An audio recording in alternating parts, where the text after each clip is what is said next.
Hello friends, welcome back to my YouTube channel Heena Bansal chemistry classes. काफ़ी दिन हो गए हैं, कोई वीडियो अपलोड नहीं किया गया। एक्चुअली थोड़ा बिजी शेड्यूल चल रहा था, इसलिए मैं वीडियो अपलोड नहीं कर पाई। I am so sorry. But आज हम डिस्कस करेंगे क्वांटम नंबर्स, जो कि लास्ट हमारा टॉपिक था शेप ऑफ ऑर्बिटल्स। तो आज हम वही बात करेंगे कि कौन सा ऑर्बिटल कौन सी पोजीशन पे होता है, तो वो हमें कैसे पता चलेगा, क्वांटम नंबर से पता चलेगा। ठीक है, तो आज का हमारा कंप्लीट वीडियो रहेगा क्वांटम नंबर पे कि क्वांटम नंबर क्या होते हैं, ये कितने तरह के होते हैं, मतलब क्या क्या टाइप्स हैं इसके, उसके नाम, उसकी एक्सप्लेनेशन और कैसे उसको फाइंड करना है। ये सारा कुछ आज हम इस वीडियो में पढ़ेंगे। ठीक है, so without wastage of time हम शुरू करते हैं क्वांटम नंबर्स।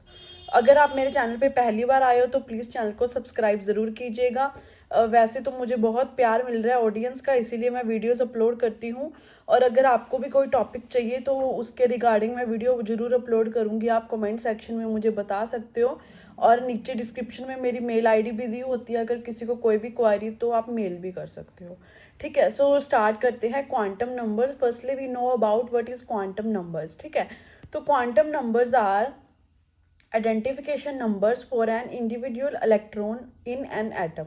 अब हमें पता है कि जो बोहर ने हमें मॉडल दिया था कि बीच में न्यूक्लियस होता है, उसके अराउंड इलेक्ट्रॉन्स, जो शेल्स होते हैं, सब शेल्स होते हैं, उनमें क्या रिवॉल्व करते हैं, इलेक्ट्रॉन्स रिवॉल्व करते हैं। ठीक है, तो क्वांटम नंबर्स क्या बताता है, क्वांटम नंबर हमें एक आइडेंटिफिकेशन, एक आइडेंटिटी बताता है किसकी, इलेक्ट्रॉन की, जो कि एटम में होता है। ठीक है, which fully describes the position and energy of electron in an atom. अब जो भी एटम में इलेक्ट्रॉन होता है उसकी ये पोजीशन बताता है कि वो इलेक्ट्रॉन कहाँ पे होगा और उसकी एनर्जी कितनी होएगी। ये सारा कुछ हमें कौन बताता है, क्वांटम नंबर बताता है। ठीक है, तो क्वांटम नंबर चार तरह के होते हैं। There are 4 quantum numbers whose value are assigned to an electron of an atom. अब एक एटम में जितने भी इलेक्ट्रॉन्स होते हैं उसकी पोजीशन को फाइंड करता है कौन, क्वांटम नंबर। तो जो कि चार तरह के होते हैं, तो एक एक करके हम डिस्कस करेंगे कि क्वांटम नंबर कौन कौन से होते हैं और हर क्वांटम नंबर का क्या काम होता है।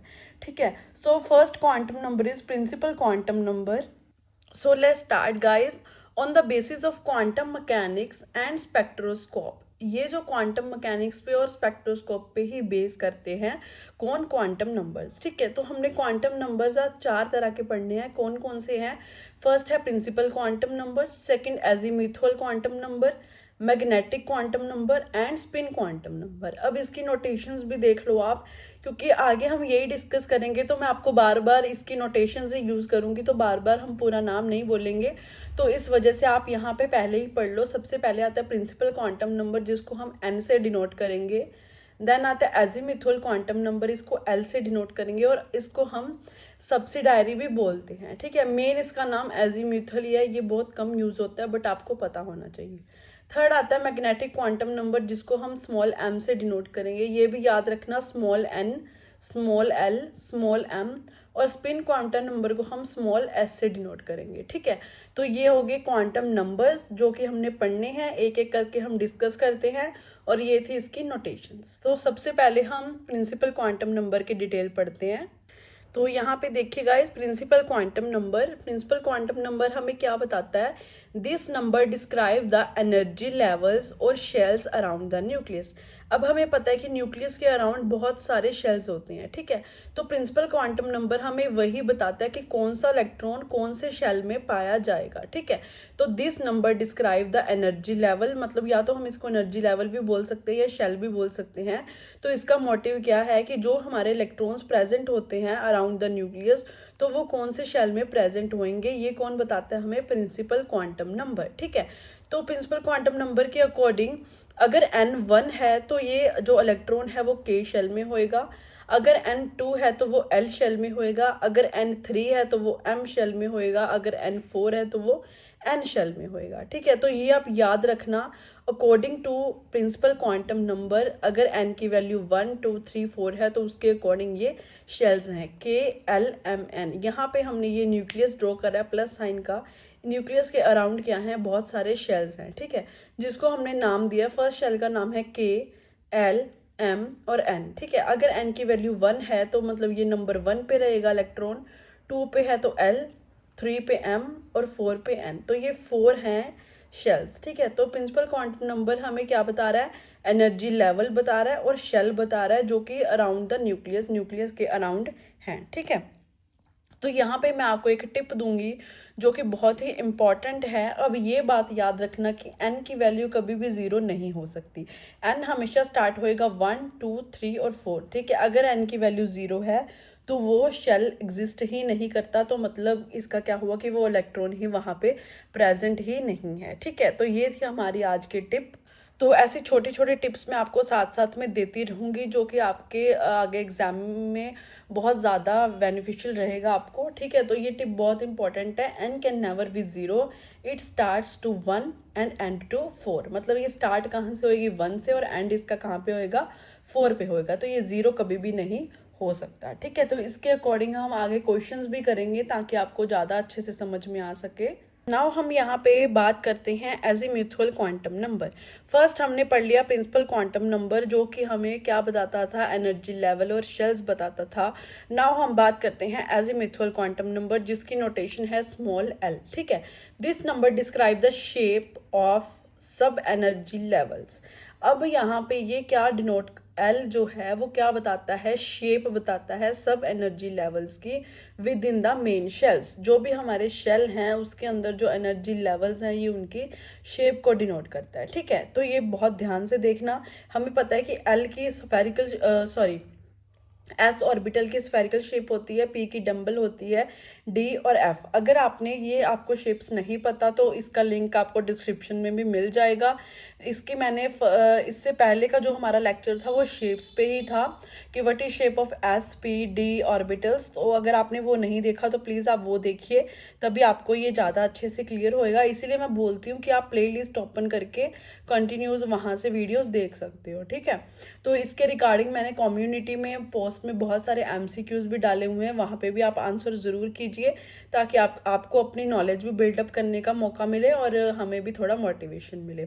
तो यहाँ पे देखिए, अगर S ऑर्बिटल है तो उसके लिए जो L है वो 0 होएगा। ये आपको याद ही रखना है। अगर S ऑर्बिटल है तो उसके लिए L 0, P है तो L 1, D है तो L 2 और F है तो L 3। क्योंकि जब आगे हम इसके न्यूमेरिकल्स करेंगे, क्वेश्चंस करेंगे, तो वहाँ पे इसकी बहुत ज़्यादा ज़रूरत पड़ेगी आपको। तो यहाँ पे याद रखना है, एस के लिए L 0, P के लिए 1, D के लिए 2 और F के लिए 3। ठीक है, ये थी L की वैल्यूज। ठीक है, यहाँ पे एक फॉर्मूला भी है जिससे हम L फाइंड कर सकते हैं, तो वो फॉर्मूला भी मैं आपको बताती हूँ। अब यहाँ पे आप देखिए relationship between n and l। अब n क्या था, प्रिंसिपल क्वांटम नंबर, l है हमारा एजीम्यूथुअल क्वांटम नंबर। अब इसमें जो रिलेशनशिप क्या है, इसका फॉर्मूला है l greater than equal to n minus 1। जितना l होएगा वो ग्रेटर होएगा या फिर इक्वल होएगा किसके, n माइनस 1 के। ये 1 लिखा है मैंने, अगर आपको नहीं समझ आ रहा तो अगर आप सुन रहे हो वीडियो तो आप अपने नोट्स में 1 ही लिखिएगा, क्योंकि बहुत सारे बच्चों को ये नहीं समझ में आता। तो यहाँ पे 2 ट्रिक्स हैं, मैं आपको दोनों बता दूंगी। अगर आप फॉर्मूला से करना चाहते हो तो आप फॉर्मूला भी कर सकते हो, अगर आप फॉर्मूला से नहीं करना चाहते तो तब भी इसका बहुत ही ईजी तरीका है, वो मैं आपको बता देती हूँ। n अगर 1 है, 2 है, 3 है, 4 है। ठीक है, हमें पता है कि अगर n 1 है तो वो k शेल में होएगा, 2 है तो वो l में होएगा, 3 m में, 4 n में। ठीक है, अब अगर हम फॉर्मूला के अकॉर्डिंग देखें, अगर यहाँ पे हम 1 पुट करें तो L 0 रहेगा, 2 पुट करें तो L क्या रहेगा 1, अगर 3 पुट करें तो L क्या रहेगा 2, अगर 4 पुट करें तो L क्या रहेगा 3। ठीक है, क्योंकि फॉर्मूला क्या है n माइनस 1। अब L जो है वो कैसे फाइंड करते हैं, अब ये देखिए, ये तो आ गया 1 2 3। अब उससे पहले वाले हम सारे लिखेंगे। ठीक है, अगर यहाँ पे 2 है तो 2 से पहले कौन क्या क्या आता है, 0 1, 3 से पहले क्या आता है 0 1 2, 4 से पहले क्या आता है 0 1 2 3। ठीक है, इस तरह से भी हम L फाइंड कर सकते हैं। अगर आप फॉर्मूला से करना चाहते हो तब भी आप फाइंड कर सकते हो। ठीक है, अगर आप फॉर्मूला यहाँ पे मान लो 3 है, अगर आप यहाँ पे 3 लगाते हो तो कितना आता है, 3 माइनस 1 2, 2 से पहले कौन कौन से 0 और 1 वो भी इसके साथ में लगेंगे। तो ये हमने क्या फाइंड कर लिया, L फाइंड कर लिया। ठीक है, तो वो आपकी मर्जी, आप फॉर्मूला से करना चाहते हो या सिंपल। सिंपल है तो वो भी बहुत ईजी है, क्योंकि 2 है 2 से पहले वाले लिख दो, 3 है तो 3 से पहले वाले, 4 है तो 4 से पहले वाले। ठीक है, अब इसका मतलब क्या हुआ कि एक शेल में कितने इलेक्ट्रॉन्स प्रेजेंट हैं। अब यहाँ पे 0 है तो मतलब मैंने आपको बताया था कौन सा है, S। 1 है तो कौन सा आएगा 2, P। मतलब यहाँ पे 2 क्यों आया ये भी मैं आपको समझाती हूँ। ठीक है, 1 के लिए P है, 2 के लिए D है और 3 के लिए F है। ठीक है, अब यहाँ पे कितने इलेक्ट्रॉन्स हैं? 2, तो यहाँ पे आगे क्या आ गया? 2 2। यहाँ पे कितने हैं? 3, तो यहाँ पे 3 3। ये कितने हैं? 4, तो यहाँ पे क्या लग गया? 4 4। ठीक है, तो इस तरह से हम L फाइंड कर सकते हैं। अगर आपको कोई भी डाउट है तो वो कमेंट सेक्शन में भी पूछ सकते हो। अगर आपको अभी भी नहीं समझ आया तो आगे जब हम क्वेश्चंस करेंगे तब आपको ज़्यादा क्लियर हो जाएगा, बट फिलहाल के लिए इतना ही है। नेक्स्ट हम कुछ क्वेश्चंस डिस्कस करते हैं, उससे आपको ज़्यादा क्लियर होएगा। अब यहाँ पे देखिए गाइस, यहाँ पे एक क्वेश्चन है, what is value of N and L in 2P 3D 4S and 4F। इन ये हमें दी हुई हैं, यहाँ से हमने फाइंड करनी है N और L की वैल्यू। ठीक है, अब सबसे पहले हम लेके चलते हैं 2P। हमें पता है N कौन सा होता है? जो इसके आगे लगा होता है वो क्या होता है? N मतलब प्रिंसिपल क्वांटम नंबर। वो हमें क्या बताता है? नंबर ऑफ शेल्स बताता है। ठीक है, जैसे मैंने आपको पीछे ही बताया है, वेट, ये देखिए यहाँ पे क्या बता रहा है? ये N है। ठीक है, प्रिंसिपल क्वांटम नंबर है, ये 0 है तो ये 1 आ गया, मतलब एक ही है ना। ये कितने हैं? दो शेल हो गए अब इसमें, तो यहाँ पे 2 2 लग गया। ये 3 शेल्स हो गए तो 3 3 लग गया। तो ये किसकी वैल्यू है? N की वैल्यू है। ठीक है, ये देखो 2 है, 2 लग गया, 1 है, 1 लग गया, 3 और 4। इस बेस पे ये क्या फाइंड कर लिया हमने? N फाइंड कर लिया। अब यहाँ पे देखिए आप, N कितना आ गया? 2 आ गया। P के लिए क्या होता है? L 1 होता है, क्योंकि मैंने आपको पहले ही बताया था, ये आपको याद रखना है।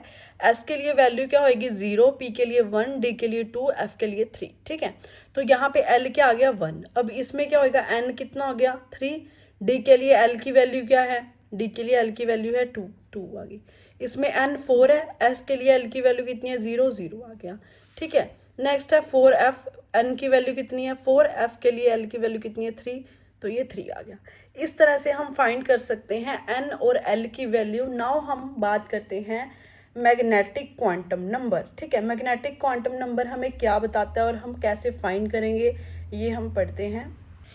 ये हमारा थर्ड क्वांटम नंबर है, magnetic quantum number. This is very important.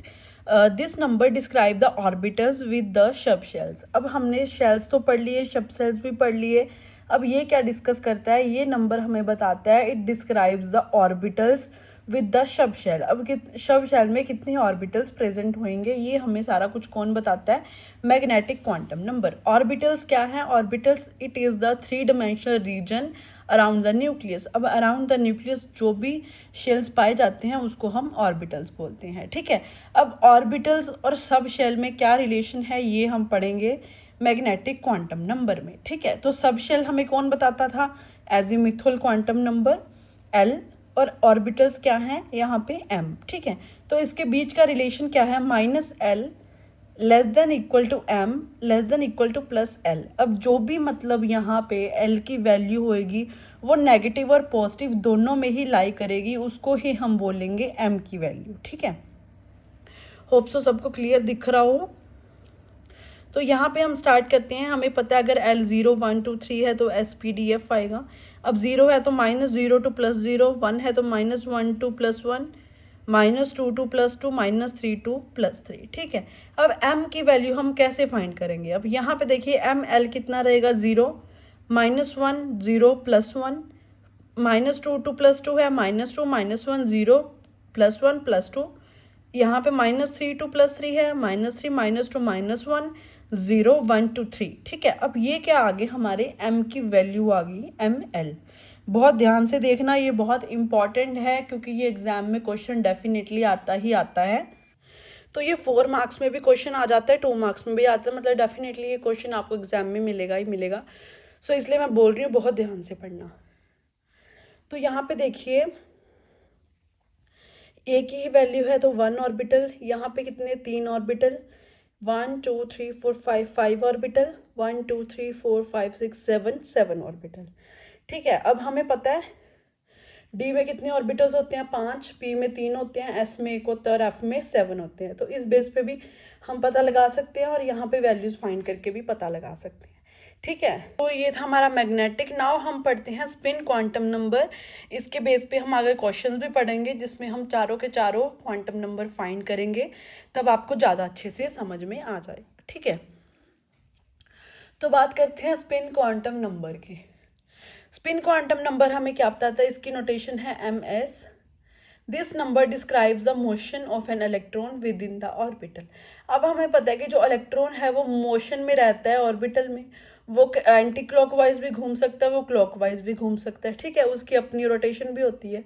हमें पता ना इलेक्ट्रॉन हैज ऑन रोटेशन, तो उसकी अपनी रोटेशन भी होती है, वो एंटी क्लॉकवाइज भी रोटेट करता है और वो क्लॉकवाइज भी रोटेट करता है। Now we know that electron move upward and downward direction, चाहे तो क्लॉकवाइज और एंटी क्लॉकवाइज बोल दो, चाहे अपवर्ड और डाउनवर्ड डायरेक्शन बोल दो। अब जब वो अपवर्ड डायरेक्शन में मूव करेगा तो हमें पता है कि वो प्लस में रहेगा, प्लस हाफ। अगर वो डाउनवर्ड में मूव कर रहा है तो माइनस हाफ इसकी वैल्यू रहेगी, ठीक है। तो इस बेस पे हम क्या निकालेंगे, स्पिन क्वांटम नंबर। नाउ हम करते हैं कुछ इंपॉर्टेंट क्वेश्चंस जिसको आप में पढ़ के ज़्यादा अच्छे से समझ आएगा। तो वो क्वेश्चन हम नेक्स्ट लेक्चर में डिस्कस करेंगे। अगर इसमें आपको कोई भी डाउट है तो वो आप प्लीज़ पूछ सकते हो कमेंट सेक्शन में। ना आज के लिए इतना ही, नेक्स्ट लेक्चर में हम इसके क्वेश्चंस डिस्कस करेंगे। Thank you so much, bye.